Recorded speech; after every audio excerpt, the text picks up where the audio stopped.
Connaissance, recherche, sciences, des sciences, mathématiques, théorie, physique, philosophie, conférence, archéologie, nature.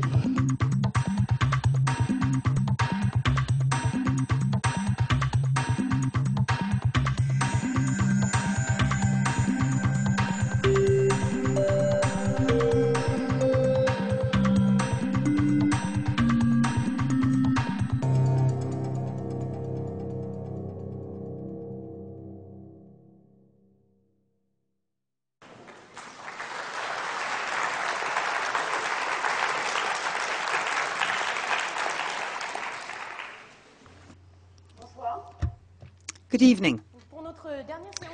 So for our last lecture today, we're going to talk about governance and corruption. When dealing with these issues, we usually address them from a very global perspective. These are major issues. For instance, we talk about democracy. We very often talk about the need to export democracy. We talk about the right of ownership. We talk about decentralization, but this from a very broad perspective. And it goes exactly the same way for corruption. When we think about corruption, we think about the Swiss bank accounts of African leaders. But my suggestion today is to have a bottom-up type of approach and to study these institutions and to address these major issues from the field. So these issues around corruption are dealing with corruption which is much broader than the bank accounts of African dictators. It's the policeman not registering your fine. It's the mayor asking for a bribe before he gives you the vouchers you're entitled to. It's a nurse not coming to work. And it's all these actions and attitudes that make people even poorer. And when you talk about governance, of course, there is everything around governance.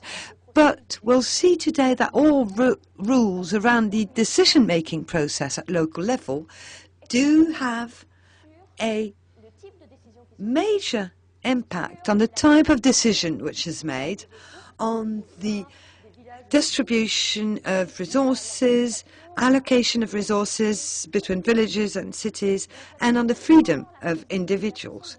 Hence, understanding how political decisions are made is very interesting indeed, and this is what we are going to address today, which is going to be another way of looking at local and specific issues rather than major high-level issues. So what's the definition of corruption? So the definition on which we are going to work today is that corruption is an episode where a civil servant or elected person breaches or violates regulations to obtain personal benefits. So it can be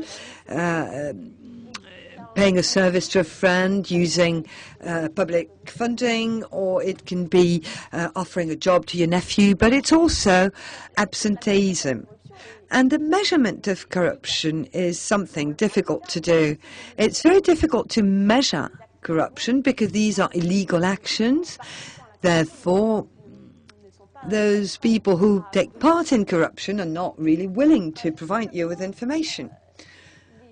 So, what organizations measuring corruption do, like the Economist Intelligence Unit, who sells reports about the level of corruption in different countries, what they do is that they ask businessmen what their feeling is about corruption. So it's all focusing on public markets and on major economic issues. But poor people are not encompassed in this type of measures, so they are the victims of corruption. It's the poor people who are the victim of the bad quality of roads and infrastructure. It's the poor And so now, what's the link between corruption and bad quality of roads? Two things. One, they're ill-built, and they're ill-maintained. So it's the poor people who suffer from the fact that various goods or benefits like meal vouchers are ill-distributed. For instance, in India, you have this card called, or this voucher called below poverty line that gives you access to a certain number of benefits in kind. But if you look at the level of poverty of people having these vouchers, they are usually less poor than those who do not have access to these vouchers and who would still live in the same village. So how can we measure corruption? What we are going to do today is to try and assess a certain number of measurements, impacts, and actions aimed at reducing corruption. But to achieve that, it means that we need to be able to measure corruption locally with great reliability and accuracy. And that's difficult because corruption is illegal. So those people bribing other people or those receiving the bribe don't want to talk about it. So the first way, as with the Economist business unit, is to ask people about their perception of corruption in a country. And this is an easily biased vision, usually biased from the top, and doesn't make it possible to see corruption when corruption affects only the poorest people. Another way of measuring corruption is to get in the field, talk to families and companies and ask them the corruption they experienced, non-official payments, small presents, small gifts, etc., etc.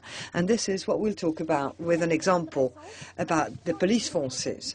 And then more recent approaches used more creative, innovative approach to measure corruption even in an environment where people refuse to admit that they are part of a corrupt system and that they accept bribes. So we've seen two examples of that in the past when we studied absenteeism of staff and nurses. We saw that it's through unnotified visits in health centers, for instance, that you can check whether nurses are present or not. Another example is what we call the mystery client. So you send somebody to a healthcare center and see if he is going to be asked for a fee for the medical visit when the medical visit is supposed to be for free. So we'll take an example here with the police forces today. It's a fascinating project.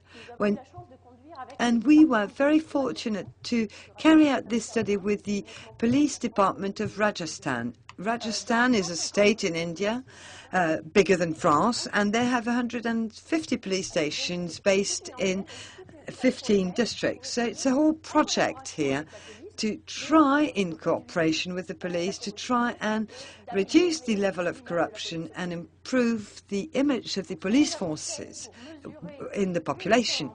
So what we did to try and measure one type of corruption is to send local investigators. They pretended that they were the victims of petty crime like sexual harassment, bicycle theft, mobile theft, etc. So these people would go to a police station and would try and file a complaint.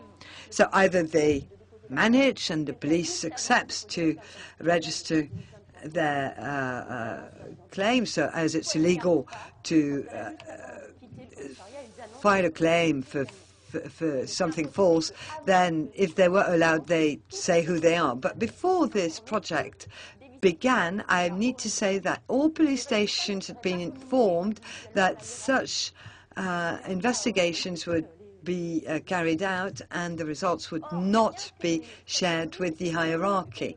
But although they knew that something like that would occur, during the first visit, it's only 40% of these complaints that were filed. The reason why they're not filed is that policemen are assessed according to the number of crimes they managed to file, to sort out, to solve. So according to the number of crimes they do not manage to solve more precisely. So the less you find crimes, the less you have to work. So that wasn't done in 40% cases for the poorest people. So that's an issue.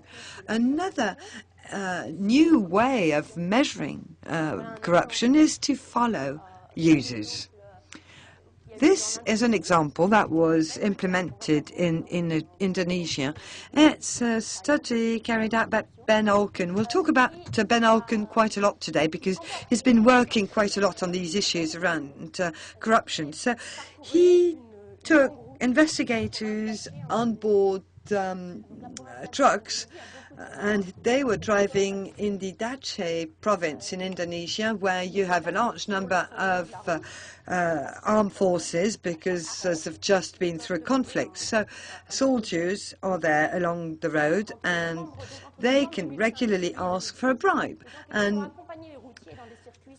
between 2005 and 2006, the investigators were driving on board trucks, and they claimed to be the assistant of the truck driver. The truck driver knew who they were, but they accepted to have the investigators as their co-driver or assistant. So they took part into 400 to 600 trips, and they witnessed 6,000 illegal payments. So on average, a driver would pay $40 in bribes and paying for protection, etc. Another interesting feature of this study is that the bribe you need to pay to be able to be allowed through a checkpoint have nothing to do with the excessive loading on the truck. So as you have to pay bribes anyway, you had better make sure that you load your truck as much as you can so that your trip is worthwhile, which is very damageable for the state of the roads. So here we have armed forces, civil servants taking bribe. That's one thing, but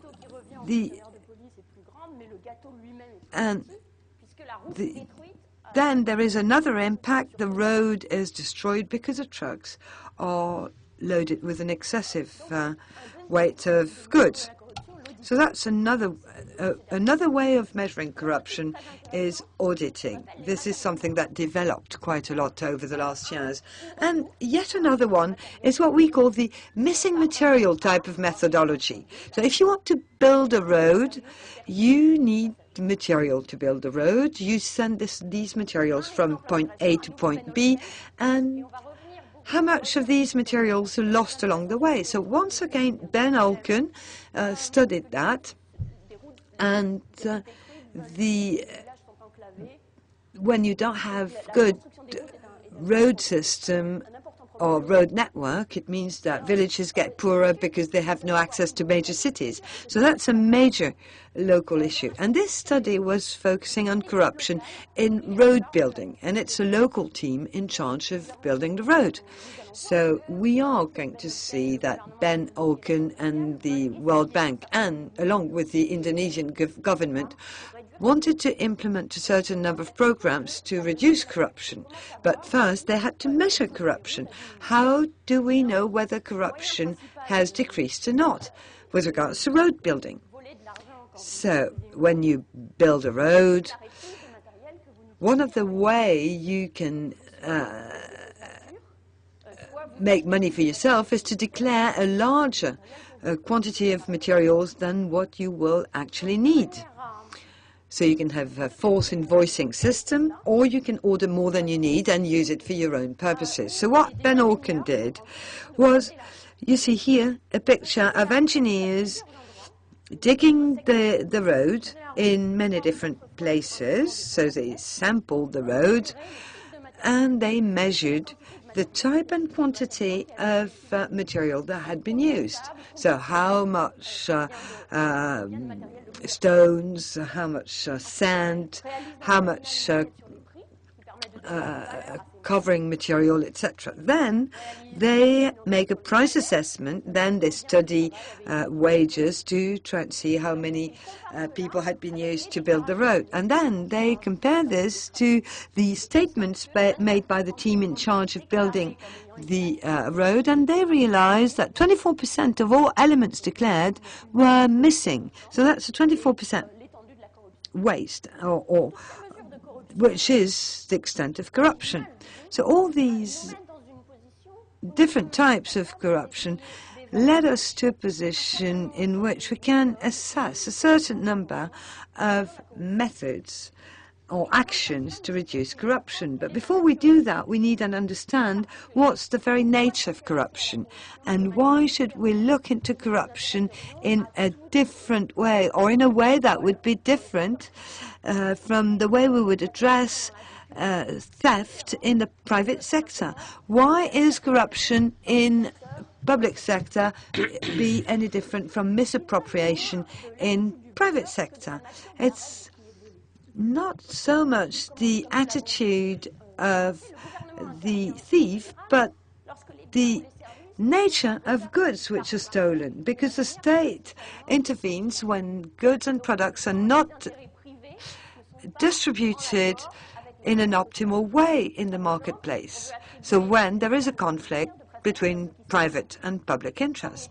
For instance, you want to give driving license to people who can drive, but maybe those who can't drive would have a benefit having a driving license, and they would learn as they go. Another example, we want to put criminals in jail and not innocent people, but not being in prison is very important for everybody. Third example, we want to give hospital beds to those who are critically ill and not to those asking for plastic surgery. So there are a certain number of situations when private interest is not matching the needs of society. And this is where a government has to establish rules and transfers responsibility for allocating the benefits to civil servants. By infringing the law, the corrupt official modifies not only his distribution, but the way goods are distributed. For instance, a corrupt doctor can allocate hospital beds to those who don't really need the hospital beds, but to those who can pay for those beds by sort of allocating bed through an auction process. A civil servant not only increases their share of the cake, but also decreases the share of the whole cake by making less resources available. And we've seen that for roads. We'll see that in another example in a minute. So, first example of corruption, the Rajasthan police example. Within this project, we carried out a survey with households who had been selected on an electoral list. So we selected these households at random. We went to see them.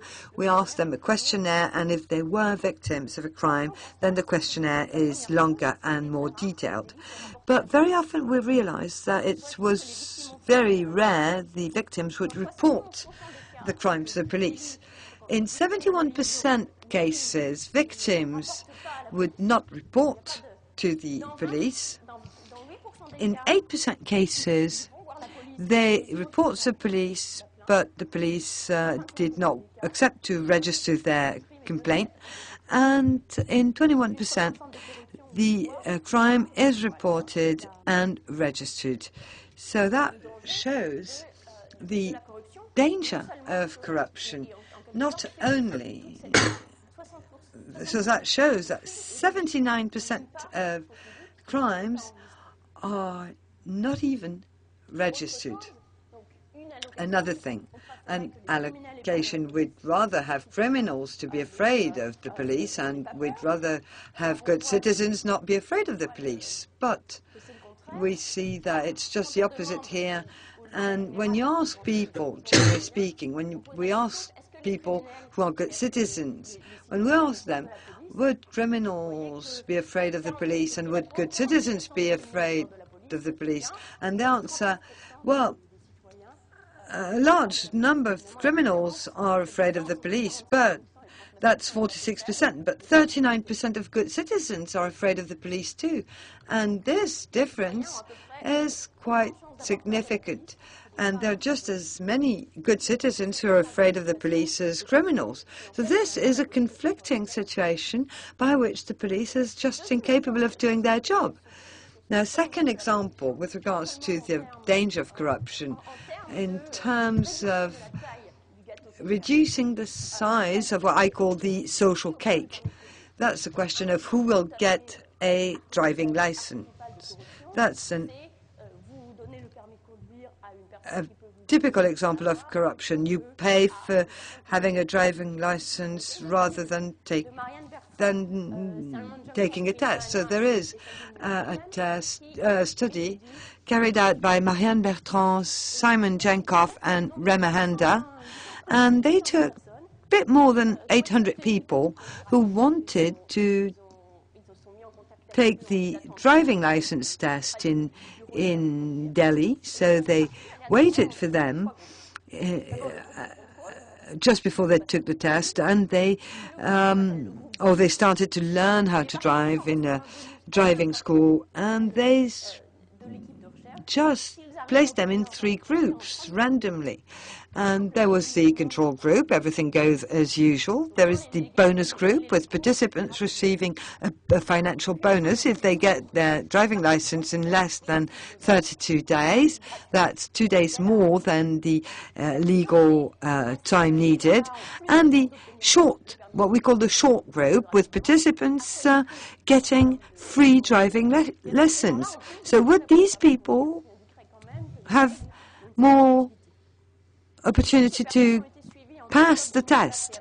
So these people were followed between October 2004 and April 2005 during the whole process. And at the end, a surprise test was implemented. So if people said, no, I can't drive, so that's failure. But if they claim they can drive, then they have to take a test which is similar to the test they need to take if they want to have their driving license. So what do we see? Well, just statistics about the control groups are quite interesting.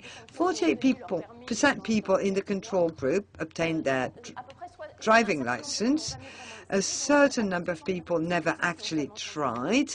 That's 69% of those who actually tried. And 34% of those who got their driving license never actually took the test. 29% failed at their driving test, yet managed to get their driving license. 39% people in the control group have hired what we call an agent to sort of ease the process, and on average they paid 338 rupees more, so that's more than the double official cost to get their driving license. And usually this additional price was paid to agents. So who are these agents? Well, our investigators went to see the candidates and asked them if they could help. And they said, well, I want to drive, but I'm too young, or I have no official address, or I need my driving license very quickly. So the agents said that the fact of not knowing how to drive was not an issue, and it wouldn't be any more expensive. They wouldn't charge you extra money for the fact you can't drive. But the absence of address documents or age document will increase the price quite significantly. So the rule is enforced, but the question about driving is forgotten. So let's see the impact of the various treatments on the obtaining of the driving license. Well, the bonus group was more likely to obtain to get the driving license and more quickly. 48% get the driving license in the control group, whereas this figure is 73% in the bonus group. You see that those who obtain a license in 30 days or less, you see the figures, 15% for the control group and 57% in the bonus group. And those who obtained a license without taking a test, you've seen the results as well. Now, how did they do that? Well, they were more likely to have recruited an agent, and they probably paid more in bribes to get their license, 338 in the control group and 516 in the bonus group. This is at a very clear cost, and on top of that, they can't drive. 52% people in the bonus group obtained a license without taking any driving class. 47% of them got their driving license but can't drive. When they had to take the surprise test at the end, the examiner said, oh, no, you don't even want to turn on the engine because you really can't drive. And 54% of them scored less than 50% of the needed points for this test. And that's more than in the control group, from 29% to 47% of people who just cannot drive at all. That's quite depressing, but there is one thing which is quite reassuring here. Those in the lesson group also had more opportunities to pass the test than those in the control groups. So in the lesson group, when you make sure that people can drive before they take the test, that does not increase does not decrease the number of days needed to pass the test, and does not decrease the expenses you have to pay, but it at least makes sure that you can drive. So the rule still plays a role in selecting people, because when you can drive, thanks to lessons, then you have a bit more opportunities to pass the test. But corruption translates in a poor allocation of resources, because those who really want to get their driving license get it, even though they cannot drive. So a few conclusions for this study and the previous study.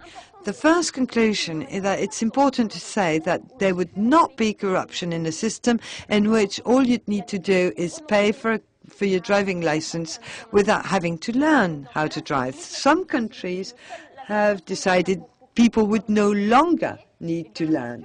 And that's also the problem. If all you need to do is pay, then bribing, in order not to have to prove you can drive or you cannot drive, disappears. Now, does it mean we need to eliminate this requirement? Of course not, because then we'll have an increased number of people who cannot drive, because the rule reaches its objective partly because it's usually easier to pass your test if you can drive. So corruption arises in the gap that exists between a social objective, i.e. to give a driver's license to those who can drive, and the private interest and willingness to pay for those who really need to have their driving license and who are willing to pay very large amounts of money. And this is where the civil servant will use it and reduce the quality of the social rule.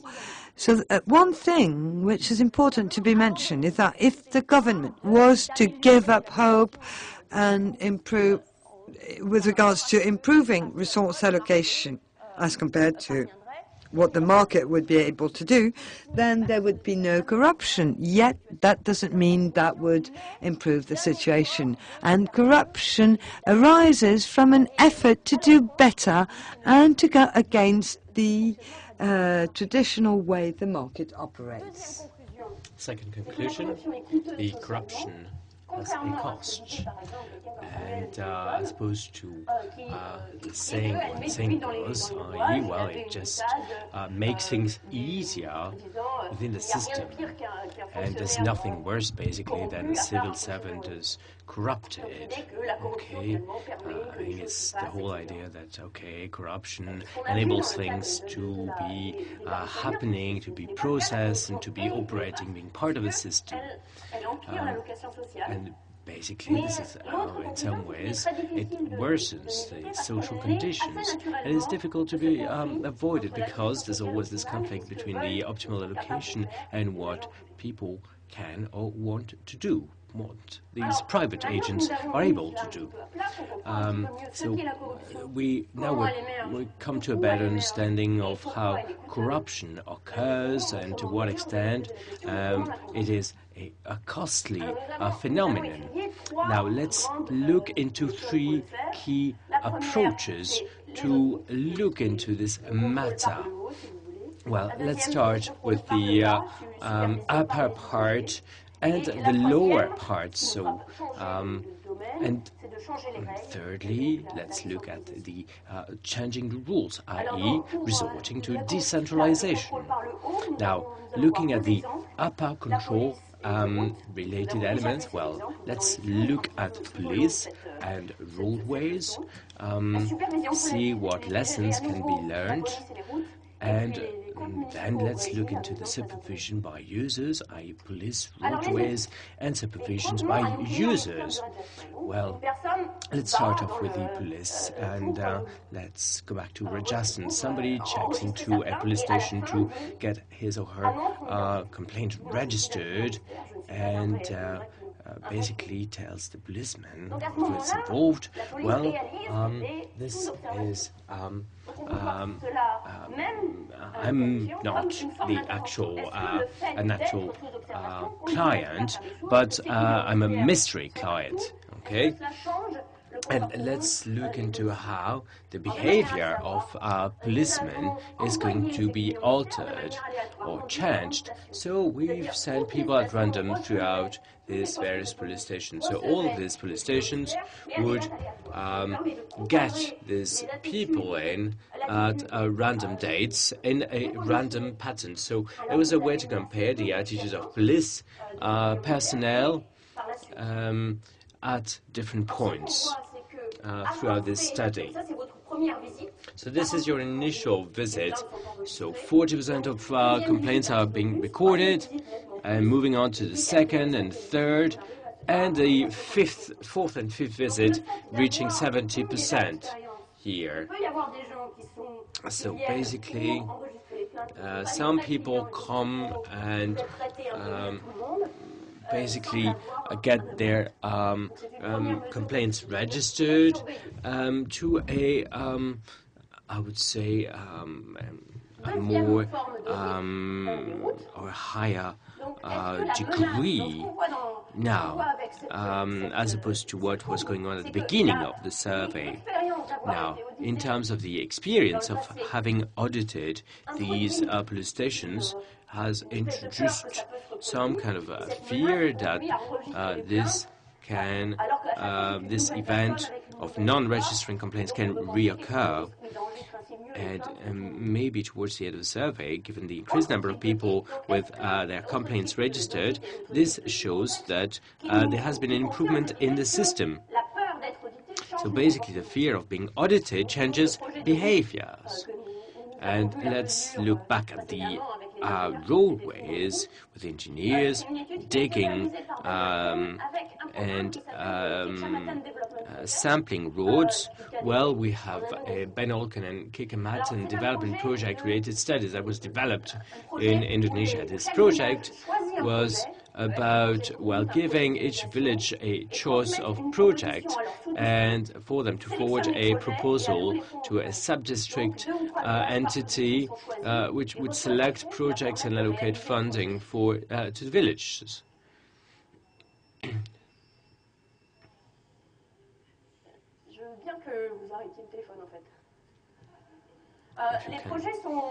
So projects, once money has been allocated to the community for the project to be delivered, the community appoints a team for the projects.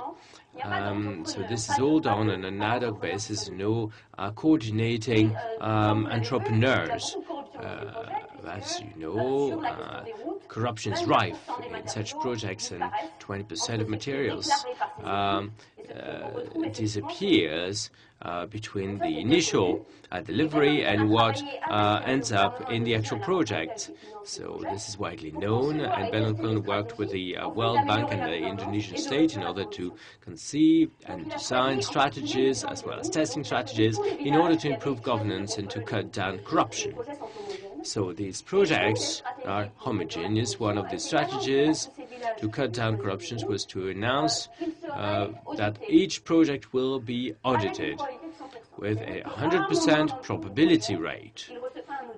So at some point, projects will be audited, and this audit will be forwarded both to their line management and to the villagers.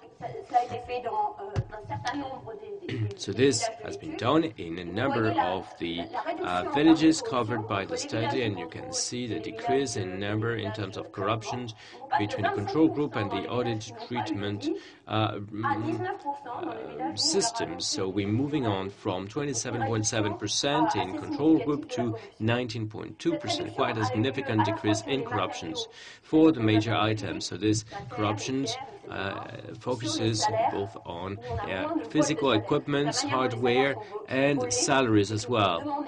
So basically, the way salaries are being stolen is that you require the villagers to provide voluntary work, people working free of charge, and then you declare people having been paid. So as the conclusion is that the fact that people know and fear the fact that they're going to be audited at one point or other induces fear in both civil servants and local people. So how about local supervision in this top-down approach? This is something that has become widely known for both teachers, teaching staff, and basically other people, stakeholders involved in the community. Well, this was about supervising on a local basis and looking at corruption. And we have, in order to improve relationship between police and population, police in Rajasthan had created community liaison groups, basically facilitating communication, coordination between the provision of police-related resources and the local needs. Police stations have been quickly co-opting, appointing small groups of citizens as they're the people working in close contact with them, so entrepreneurs, stakeholders, basically groups of interest. And we found that these community groups have had no effect because they were completely appointed, fully appointed by the local administration. So basically the idea behind the project was to introduce a wider range of volunteers, and in each police station there was a list of 300 people was set up, and every citizen had to report once a year to the police station and spend a few hours. So at any time during the year, someone, whether an elderly lady or an old, younger individuals, would stand in the police station just to see what was going on. And basically at any time during the year, a member of the community had a scrutiny. So this is an observer. This is what you can see here. And this sign here explains the rules. And this was written with chalk, and basically explaining that at any time at all there would be an observer in the police station. and that had no impact whatsoever. Well, partly because the project started with a lot of enthusiasm across the community related to police station, but also because it was obviously whenever people knew that it was a community observer, then they would do their job properly. But in the beginning, there was no impact whatsoever in terms of the level of satisfaction of victims or in terms of the fear related to the police. So basically, this was all about, it was not a small reform of that kind that could actually change the system or reach its target. But it didn't seem to be quite the case, because as part of this program, we've really seen how complaints were recorded. Obviously, there was an immediate impact on complaints being recorded by this, through this audit. But it was also another way of doing things, i.e. sending people to police schools for trainings, so further trainings in how to deal with investigations, how to deal with reporting cases, and legislation. And there was a soft skills strand to these training programs, i.e. mediation, stress management, ability to communicate, relate to people, and so on. So this training had an impact, a significant impact, on how the police was perceived within the communities. The community was not aware that there was an actual training program, so there was no awareness, and obviously there was no... it was really stemming from a change in behaviors from the police personnel. And then in terms of the satisfaction of the victims, there was an increase related to a better processing of their cases by the policemen and people involved in the police station. So there was, I think these elements actually may explain why the program, this particular program, was a failure. Second example of, let's go back to our roadways, as a matter of fact. Let's check out the second example in terms of local supervision. Now, we had this audit project, but Ben Olken also tested a community strand, part of the project related to community. He set up a project on the basis of an existing structure, i.e. that the community was supposed to be meeting on a few occasions or throughout the year in order to talk about local problems, local directions to be taken, local decisions to be made. But Indonesians were really polite. They would not turn up to a meeting. They would not be to which they were not invited to. So what Ben Olken did was that he handed over about anything between 300 and 500 individualized invitation, naming every guest with an anonymous feedback questionnaire, in some cases, which is handed over through schools, or by through the local representative of every district or neighborhoods.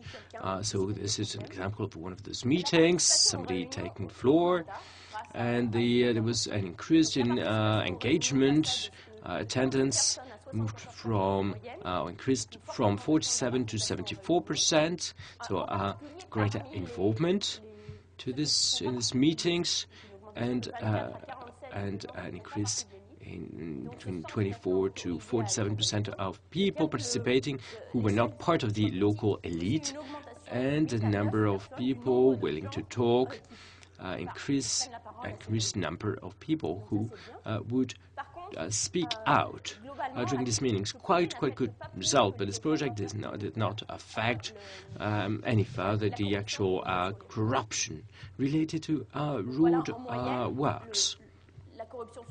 So corruption related to construction of roads from 25 to 23% in between places where it occurred and it was not occurring. So not such a great impact, as a matter of fact. More interesting, is that what we can see is that there's a great reduction in the theft of income, salaries, so from 36 to 18%, but an increase in people stealing materials, which makes up for the major item graph. But during these meetings, people could realize that their salary was invoiced, was billed, although they were not getting any money in actual fact. So attending these meetings allowed people to realize the fact that how you were impacted by these people stealing your income. But looking at materials-related corruption, well, people would need to actually watch how the construction was done in order to check whether any materials was being stolen or not. So, but this strong reduction in this people having their income or salaries being stolen was really a clear awareness of this, and you can see this how this interplay and what was going on in terms of the materials and the major items related data are concerned. Now, the corruption, and in order to get a better awareness of corruption, you had to attend this meeting. So this was not. This doesn't necessarily mean that the community penalty would not be efficient. What this suggests is that the in order to be efficient, community penalty required information in order to get some awareness raising. So this was about communicating, giving information to citizens, and giving them the opportunity to vote or to punish people involved through this audit or as a result of this audit. So in Indonesia, the results were communicated both to the community that could actually make a vote of defiance to the construction team, and also forwarded to the line management, to the hierarchy. What would be of interest would be to see whether a system of audit that could then be giving out to the citizens, providing them with the information, not requiring them to go and get them, but providing them with the information directly, would lead to some kind of punishment or penalty for the people involved. That's precisely what was done in Brazil. So every month, 60 municipalities have been chosen at random, and their accounts are audited. And this is broadcast on TV. So this is the lottery that determines what community, what are the communities that are going to be submitted or subject to an audit. So this is not a study. This is just the policy. This is how things are actually done. So every month, 60 municipalities are picked up at random, and their accounts are audited. And the results of the audit are forwarded to the government and are broadcast on the media, on radio, on television, and on the web. So now the next question is results of these audits, do they have any impact on the random on the actual corruption-related activities in these municipalities? In order to come up to or to look into these matters, Fraz and a young American researcher, Fred Final, looked into these matters. And they compared communities that were audited right before the elections and right after the elections with having this same level of corruption, with comparable level of corruption. So let's check out the results. In blue, you have the communities that have been subject to an audit right after the elections.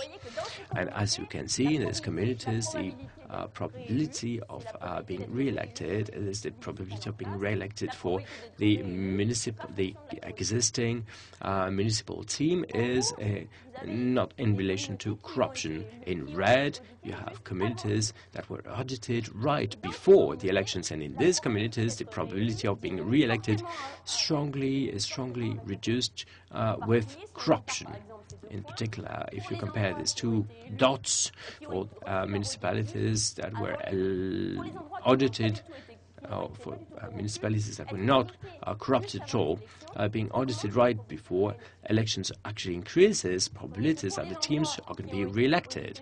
And for the places that were audited and were subject to lots of corruptions, being audited right before elections cuts down the probability of being re-elected. So this clearly means that when people are supplied with the information, in the case of road constructions in Indonesia, it doesn't work because it's too complicated and too costly to get information. But if information is supplied to the people, they are perfectly placed to sanction and apply penalties to people involved.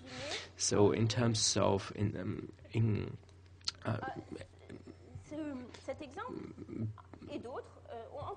this example in Brazil encouraged in other places some kind of decentralization. Brazil, for instance, has developed a framework of decentralized decision. We've seen the example of panchayats in India, with the 93 amendments of the Indian constitutions providing for development funding to be administered by the local municipalities and groups of municipalities. So this is basically part of this ongoing discussions. Now, in the case of corruption, decentralization allows direct control of the civil servants and the politicians through or by the citizens. Local elections are immediate and direct. If the civil servant becomes an elected member of the people, if he or she is corrupted, he or she could be sanctioned or subject to penalty.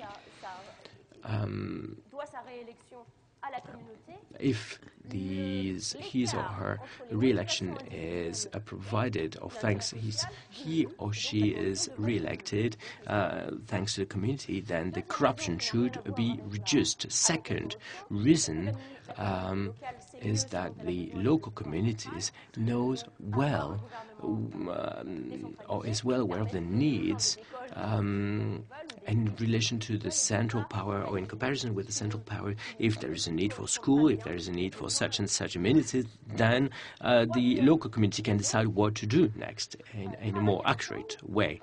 Third element, working together can help communities to remain or to work in solidarity as a team and to reconstruct, to rebuild their infrastructures. So this is a way to improve compliance. This is also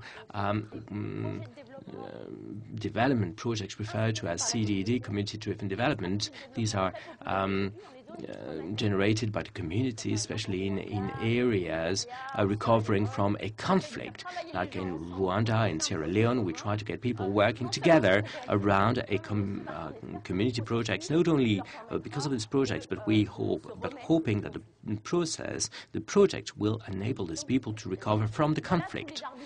So these are all the positive arguments in favor of decentralization.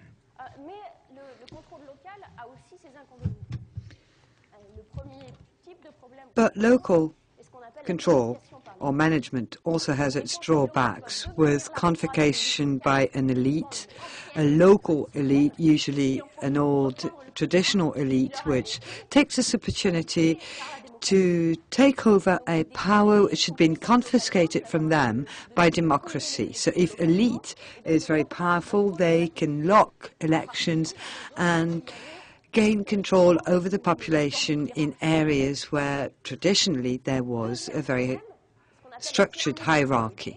Second issue is the one I call the tyranny of majority, where minorities, ethnical minorities, the untouchables in India, women, cannot get organized nor represented at local level. And in India, you have national parties of untouchable, which are very well organized, which can lobby in favor of untouchables so that, as to make sure that they get a certain number of laws supporting them and to correct historical inequalities which are still hindering their development today. At national level, all you need is a group of members from the untouchable communities who would be well organized, well educated from a political standpoint to get laws passed in favor of the untouchables over the entire territory. But now with decentralization, it means that it's each community that needs to fight for themselves. And that's very difficult because usually the untouchables are weaker, in a minority position, etc., etc. So that's the second drawback of local management, this tyranny of the majority, and it's the majority that decides for everyone. So it means that there is no way minorities can be protected anymore. All these shows that the specific decision-making processes and the way they're implemented are key with regards to political choices and their impact on the distribution of public wealth, but also with regards to the confidence citizens will have in their institutions. If minorities have a feeling that they're not taken into account and that they're submitted to the tyranny of the majority, a system like the CDD system can worsen social relationships instead of improving them. Therefore, this slide, the devil lies in the details. So let's look at those details. Who would attend a meeting? Who would speak? Who is listened to? So a public meeting is the basic government structure in most developing countries. And we've seen that in KDP. Structure is the public meeting where the mayor and his team present their budget. The budget is approved and voted or not, and the upcoming projects are decided. But very few people attend these meetings, and more specifically, the poorest and the most vulnerable people in the population don't attend these meetings. For instance, in India, 7% of attendees to these meetings are women, 93% being men. In Indonesia,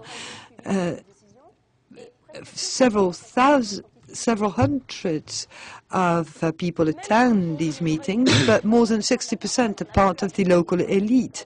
And even if they are not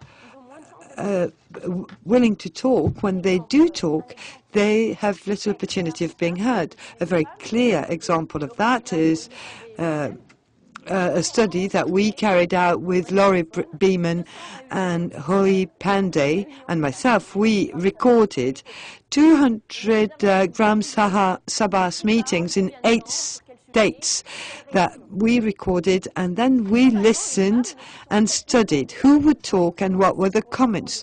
By and large, women only pronounce 6% of everything which is said. In most meetings, they say absolutely nothing. No woman would stand up and take the floor. And when they do speak, if the chairman of the meeting is a man, in 96% of cases, they are not listened to or they're told off. And the local elite is not very friendly with villagers. Villagers get an incorrect answer or an aggressive answer or an answer that doesn't meet their requirements, like just shut up, for instance. And that's in 47.8% if the villagers are male, and 73% cases if the villagers are women. So we do see the first question being about local participation. We're talking about participation when you talk about decentralization, but the participation of the poorest is extremely limited. So what has an impact on participation? Well, we've seen that in Indonesia. Inviting people individually by their names does make a difference. That's one point. And what is effective or efficient participation, i.e. attending the meeting and speaking, saying what you have to say? Well, in India, when the village chief is a woman, then women would talk more and they're less interrupted when they speak. And I'll introduce another example that we will follow up during the rest of this class, is the quota policy in India. As I said, in 1993, the 73rd Amendment to the Constitution of India introduced this system of panchayat, which is a system of village groups that manage the budget and the local infrastructures. At the same time, this amendment also provided for compulsory mandatory women representation in the village. So 1/3 of all seats available on the municipal board has to be reserved for a woman. And it's like in 1/3 of cases, the mayor has to be a woman, and every 5 years they select 1/3 of the villages in which the mayor has to be a woman by law to make sure. And this is done at random to make sure that women are not elected all in the smallest villages. So when the pradhan, that is the chief of the municipal board, is a woman, they speak more, they pronounce more words, and their requests get better acceptance. You remember here 47% incorrect answers if the person who speaks is a male, 72.8% if the person who speaks is a female. But if the person is a female and the mayor is a female, then you go down to 47%. So having a female mayor allows better representation of the political opinion of women.